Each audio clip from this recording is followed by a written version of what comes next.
Good evening, Rabbi Kotlarski, Rabbi Karinsky, distinguished Rabbonim, dear friends. With grateful thanks to the Almighty, it is an honor and a privilege to be here tonight and to have the opportunity to share my precious memories of the Rebbetzin. It hardly seems possible that 25 years have gone by. It seems only yesterday that I was speaking with the Rebbetzin. Her voice still echoes in my ears. The first time I was asked to speak in public about the Rebbetzin was here in New York 22 years ago. I asked for time to think it over. I discussed it at length with my husband, as I felt I could not agree without first asking the Rebbe's permission. You see, I know that one of the reasons for the success of our friendship was that the Rebbetzin had complete confidence that I would never seek to make headlines out of the things we discussed in private. This led to the development of a close and intimate friendship, rather than a guarded and formal relationship. Much has been said about the Rebbetzins' great dignity, intelligence, and regal bearing. Undoubtedly, she possessed all these characteristics in abundance, which is not surprising when one looks at her ancestors and upbringing. However, I felt that all this greatness had the effect of making her appear remote and somewhat too intimidating for us to relate to. So I wrote to the Rebbe explaining what I wanted to do, and that was to try and remove some of the shadows that surrounded her and demonstrate what she was to me, a very human and loving person. Within hours, I received an answer from the Rebbe to go ahead. And when I went by the Rebbe at Dollars, just before I spoke, I asked for a bracha that I should do the Rebbetzin justice.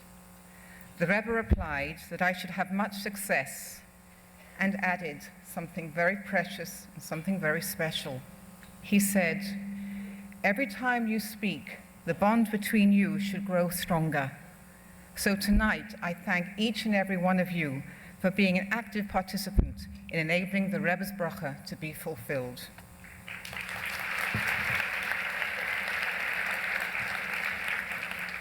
So how did this friendship begin? My family's connection with the Rebbetzin goes back 50 years, when my father became seriously ill.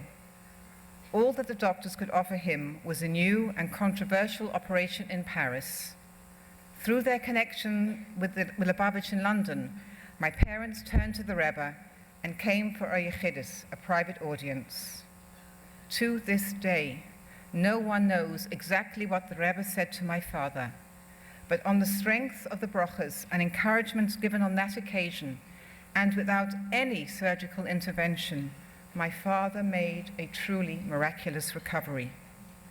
Filled with feelings of gratitude, my father returned 6 months later to thank the Rebbe in person.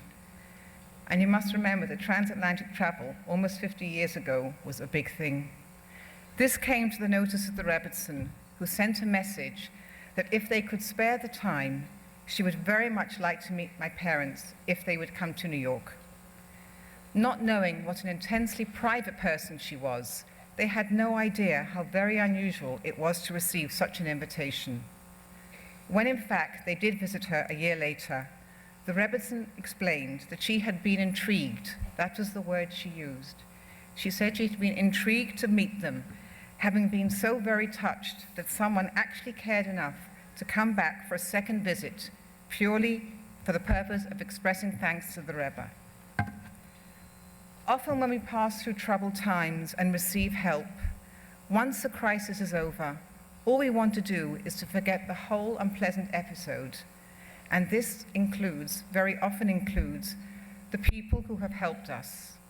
Memories can be most painful, and so the ideal of hakaras hatov, of expressing thanks, often goes by the wayside. My father's one simple action, therefore, set in train a deep and loving friendship between the Rebbetzin and our family that continues to permeate and enrich our lives. I was 14 years old when my parents brought me to New York for Purim. Naturally, I had heard so much about the Rebbetzin, and I was really excited to meet her. I shall never forget my first impression of a truly regal, albeit tiny figure, immaculately groomed, wearing a black Chanel-type suit and exquisite coral and gold jewelry. She graciously led us to a beautifully set table, in the center of which stood the most magnificent cake in the shape of the walls of Yerushalayim. Very proudly, she informed us that Neshei Chabad had presented this cake as Shlachmanos. The Rebbetzin never missed an opportunity to speak with fondness and great admiration of our ladies. Definitely. At that stage of my life, my main preoccupation was with obtaining and consuming all the sweet things I could lay my hands on. Becoming more and more overweight in the process and weighing almost 200 pounds, I was driving my mother to distraction. So you can imagine my delight when, as soon as I had devoured my first piece of cake, the Rebbetzin put an even bigger piece on my plate, and my poor mother could only sit by and look on helplessly. However, the Rebbetzin knew exactly what she was doing, because as soon as I was satisfied, she slowly and skillfully asked me about my life. What were my favorite subjects in school? What were my hobbies? And so on. She seemed so genuinely interested in all the facets of my life that I immediately felt at ease. Indeed, one of her most outstanding characteristics, something that she shared very much with the Rebbe, was the ability to relate to whoever she was with at the time, whatever their age or circumstances. Not having previously been a very keen student, I have to say, I found myself for the first time motivated to impress someone. I came away from that first meeting having gained a new aim in life, and that was to give the Rebbetzin nachas. I started writing to her regularly, keeping her in touch with everything that I was doing. And even though I did not see her again for another 6 years when I came back to New York with my husband, the Rebbetzin became a major figure in my life. After we were married and as the children were born, she would often play an active and pivotal role in our everyday existence, as in addition to writing, I was telephoning her at least once a week. Over the years, the Rebbetzin came to take the place of the grandmothers I did not have the privilege to know.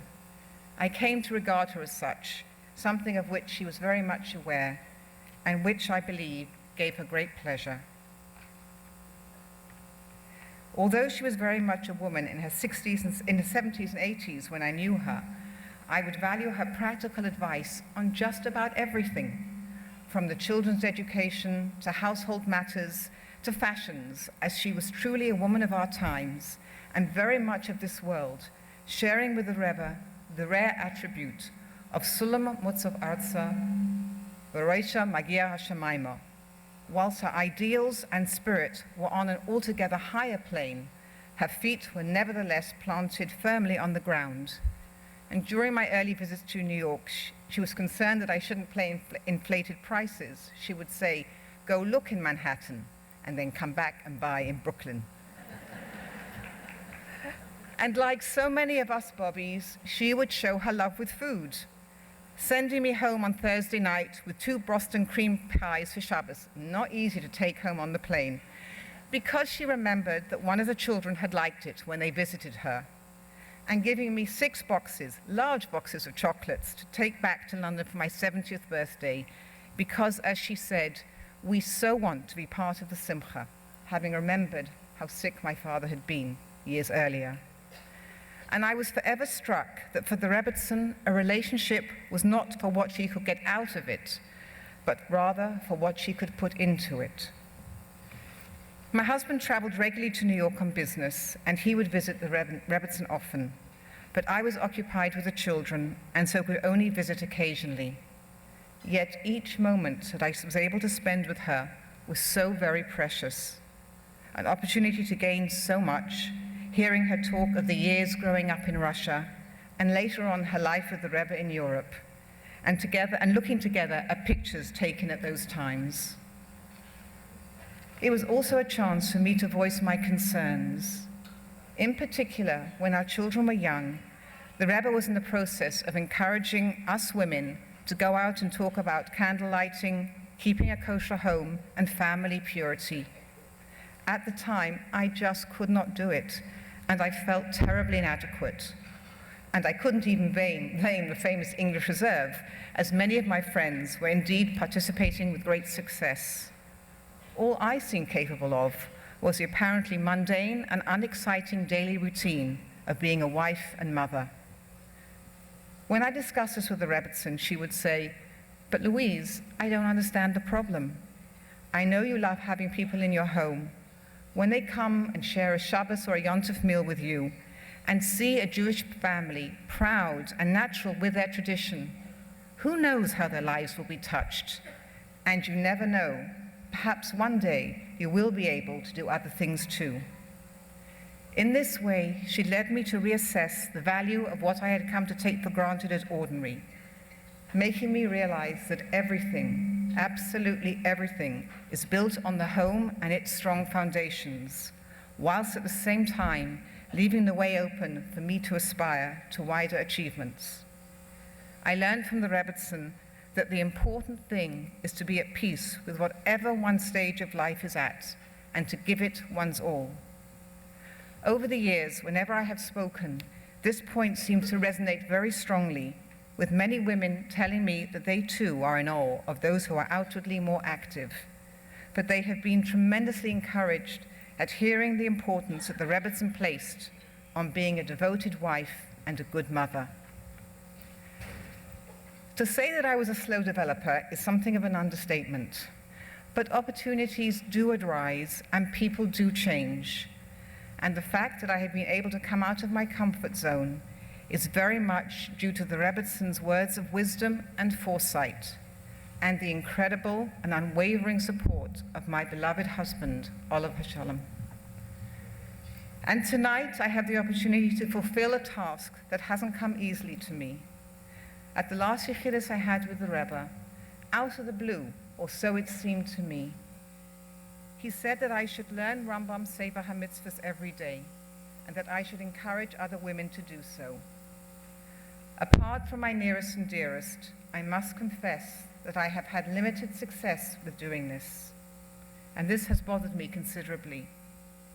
I could not then have imagined that some 26 years later, I would be standing here before so many incredible women and be able to pass on this request from the Rebbe, and I thank the Almighty for his guiding hand. It became more and more obvious as I got to know her better what a vital role the Rebbetzin played in the Rebbe's life. The downstairs of their home was filled with newspapers and periodicals in several newspapers: Hebrew, English, Yiddish, German, French, and Russian. It was the Rebbetzin who scoured these papers to bring to the Rebbe's attention the latest news and world developments. In today's term, she was his Google. The Rebbetzin would always refer to the Rebbe simply as my husband. She would speak about how we do such and such, or we like to do. And every time she spoke about the Rebbe, particularly in connection with his many innovative achievements, her eyes would light up and her face would glow with pride. This somehow seemed so natural and brought home to me the fact that theirs was a bond in the truest and most profound sense. Indeed, when she passed away and someone mentioned to the Rebbe that the Rebbetzin had been an outstanding wife, the Rebbe unhesitatingly replied, "That is an understatement," and continued, "In my opinion, no estimation does her justice. God alone knows her true qualities." In January 1984, my relationship with the Rebbetzin was cemented and intensified further.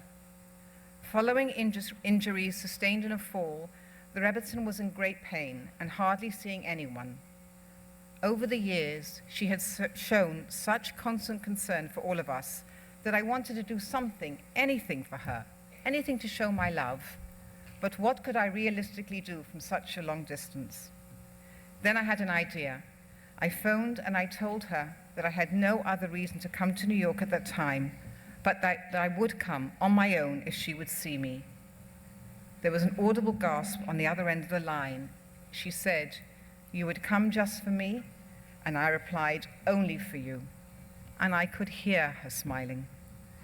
I imagined that I would stay for only an hour or so as she was weak, but to my surprise, lunch was served for both of us, and before I looked round, 5 hours had gone by. The next day followed very much the same pattern. I made 2 more of these 2-day trips to New York, one of them 10 days before Rosh Hashanah. The Rebbetzin couldn't get over the fact that a housewife could get away from home at such a busy time. I assured her that everything was under control and that the freezer was full, but that wasn't enough. She wanted to know exactly what I had prepared and when did I intend to serve this or that. And knowing the guests in our home, she wanted to know who was coming and when and for what meals. No detail was too insignificant for her to be involved with. The last time I saw the Rebbetzin was a few days before she passed away. Although there was much happening in London and it was difficult for me to come, I felt some sort of inexplicable urge, some sense of urgency that forced me to make the journey without delay. With hindsight, I now see that visit as having been rather different from all the others in many ways. And what stands out uppermost in my mind is the way in which I took my leave of her. Since she had been unwell, I had always kissed her goodbye, and the Rebbetzin would remain seated. This time, it was different. It had started snowing, and as I was getting into the car, I looked up. To my surprise, the Rebbetzin had come to the window. I shall never forget that scene. The snow falling gently, the Rebbetzin, a regal yet frail figure framed in the window, waving goodbye. That picture stayed in my mind all the way home, and I felt somewhat uneasy and disturbed by it. I leave you to imagine my reaction when a few days later I received the terrible news of her passing. I did manage to get to New York in time to participate in the funeral. I couldn't believe this was happening. All I could think of was that Baruch Hashem, at least I was able to carry out this last mitzvah for someone I loved so very much. The whole family felt we had lost a limb, no more phone calls, no more personal contact, and of course the inevitable questions, why hadn't we discussed this or that when we'd had the opportunity? Our lives would never be the same again. But I would like to conclude on a positive note, which is definitely what the Rebbetzin would have wished for. In true grandmotherly fashion, the Rebbetzin was always concerned for our well-being, and after every yechidus or letter that we wrote to the Rebbe, she would ask, "Did you get what you wanted from my husband?" Just a year before she passed away, we were considering moving home. My husband wrote a letter putting down the pros and cons and asking for the Rebbe's advice. The Rebbe answered, "Kirtsoin zugosoi shetichye, shehi akeres habayis." You should do as your wife wishes, as she is the mainstay in the home. The Rebbetzin, of course, knew of the proposed move, and when we next spoke, I told her that the Rebbe's reply was not what I had expected. And such was the closeness between us that it seemed quite natural for me to speak so openly. I said to her, "I cannot make this decision. It is too big. Please tell the Rebbe. I need him to tell me yes or no." I can still hear her spontaneous laughter as she responded, "Bravo, bravo." This was an expression she often used to show her agreement. Bravo, bravo. If my husband says you can do it, you can do it. Dear friends, we often tend to think that a bracha or an answer is given for a specific question or time, but we should know that there is no expiry date, and sometimes it is even more relevant many years later. So this response given to me by the Rebbe and endorsed by the Rebbetzin over a quarter of a century ago has been a source of great encouragement on many occasions over the years. And when, almost 2 years ago, my world was suddenly turned upside down, these words give me tremendous comfort and strength on a constant basis.